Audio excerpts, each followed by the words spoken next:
अयोध्या में हार के बाद बीजेपी ने लिया बड़ा फैसला। सीएम योगी ने कर दिया ऐलान, 650 करोड़ का तैयार हो गया बजट। योगी की कैबिनेट बैठक में ताबड़तोड़ लिए गए फैसले। पुरानी पेंशन की बहाली पर भी योगी सरकार ने लगा दी अपनी मुहर। यूपी में योगी सरकार लेकर आ रही है पुरानी पेंशन स्कीम, लेकिन इन कर्मचारियों पर अभी भी नहीं लागू होगा नया नियम। यूपी के सरकारी कर्मचारी खुश हो जाएं, क्योंकि पुरानी पेंशन स्कीम पर योगी कैबिनेट पहली बार बहुत बड़ा फैसला लिया है। योगी सरकार अब एक के बाद एक बड़े फैसले ले रही है। लोकसभा चुनाव में हार के बाद अयोध्या से लेकर पूरी यूपी में फिर से भगवा लहराने के लिए अभी से योगी ने तैयारी शुरू कर दी है। दिल्ली से खुली छूट योगी को मिल गई है। लखनऊ में अचानक योगी ने कैबिनेट की मीटिंग बुलाई। इस मीटिंग में कैबिनेट ने कई ऐसे बड़े फैसले लिए जिसकी वजह से यूपी में बहुत कुछ बदलने वाला है। जिस अयोध्या में बीजेपी को हार का सामना करना पड़ा है, अयोध्या के लिए योगी सरकार ने 650 करोड़ रुपए का ऐलान किया है। इसके साथ ही सालों से पुरानी पेंशन की मांग को लेकर भी योगी ने बड़ा फैसला लिया है। लेकिन पुरानी पेंशन जिन लोगों को मिलेगी उनके लिए कुछ शर्तें भी लगाई गई हैं। पुरानी पेंशन स्कीम लागू करने के लिए लंबे समय से कर्मचारी देश भर में आंदोलन कर रहे हैं। हर चुनाव में ये मुद्दा उठाया जाता है। लोकसभा चुनाव में यूपी में हार के बाद योगी ने कर्मचारियों को पुरानी पेंशन का तोहफा देकर नया दांव चला है। योगी कैबिनेट ने पुरानी पेंशन स्कीम को बहाल करने का फैसला लिया है, लेकिन सभी के लिए नहीं, इसके लिए भी कुछ शर्तें रखी गई हैं।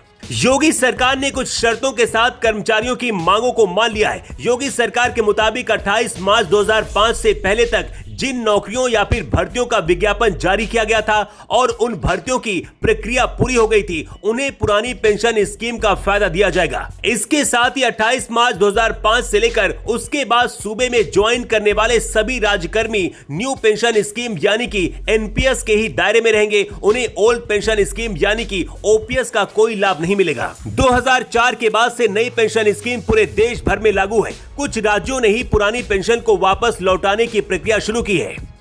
ओल्ड पेंशन स्कीम चुनाव के दौरान भी मुद्दा रहा। सपा और कांग्रेस ने लोकसभा चुनाव के दौरान इस मुद्दे को जोर शोर से उठाया। शायद इसे देखते हुए ही योगी सरकार ने फैसला लिया है। लेकिन इसी कैबिनेट की बैठक में योगी सरकार ने अयोध्या के लिए एक बड़ा फैसला लिया है। अयोध्या में चुनावी हार के बाद योगी ने इतना बड़ा फैसला लिया है। अयोध्या के लिए 650 करोड़ का प्लान तैयार हुआ है। रामनगरी अयोध्या में 650 करोड़ की लागत से मंदिरों का संग्रहालय बनाया जाएगा। इसे रतन टाटा की कंपनी तैयार करेगी। इस फैसले के बारे में जानकारी देते हुए पर्यटन मंत्री जयवीर सिंह ने कहा कि पर्यटन विभाग कंपनी को अंतरराष्ट्रीय स्तर के संग्रहालय के लिए 90 साल के पट्टे पर मात्र ₹1 के टोकन मनी पर जमीन उपलब्ध कराएगा।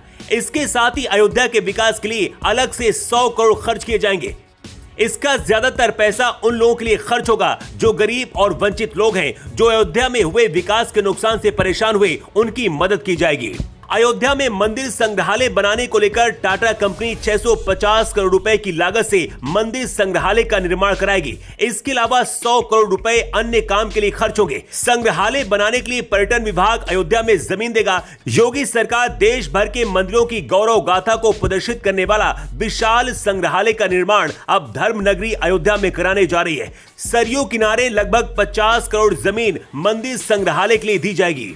योगी आदित्यनाथ चाहते हैं कि अयोध्या में मंदिर संग्रहालय के जरिए सनातन संस्कृति, देश के अलग अलग मठ मंदिरों के बारे में अगली पीढ़ी जान सके। किसी मंदिर का किसी खास स्थान पर क्यों निर्माण हुआ और उसके निर्माण के पीछे दर्शन क्या रहा, इसके बारे में यहाँ बताया जाएगा। अयोध्या में मंदिर संग्रहालय के अंदर सनातन के बारे में विस्तार से बताया जाएगा और प्राचीन भारत में कैसे पूजा होती थी उसकी जानकारी भी होगी। तब से लेकर आज तक का दर्शन होगा। सबसे खास बात यह है कि अयोध्या में बीजेपी 2024 का चुनाव हार गई। इसके बाद कई सवाल भी उठ रहे थे। ऐसे में इतना बड़ा फैसला योगी सरकार ने लेकर हर किसी को चौंका दिया है। वैसे योगी के इस फैसले पर आपकी क्या राय, कमेंट करके आप जरूर बताएं।